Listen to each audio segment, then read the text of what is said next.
Саламатсыңарбы балдар?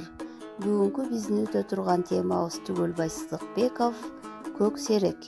Жазуучу Түгөлбай Сыдыкбеков 1912 жылы Кыргызстандын азыркы Ысык Көл облусуна караштуу Төп районундагы Кең Суу айылында туулган.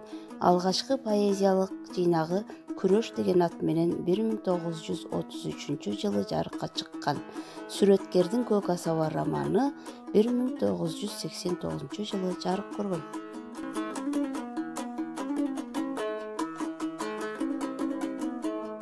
Көксерек аңгемесинин негизги идеясы кашкырлардын тарткан убайымы, келечектен күткөн үмүтү, карыган кезде жан сактоо үчүн болгон аракети баяндалат.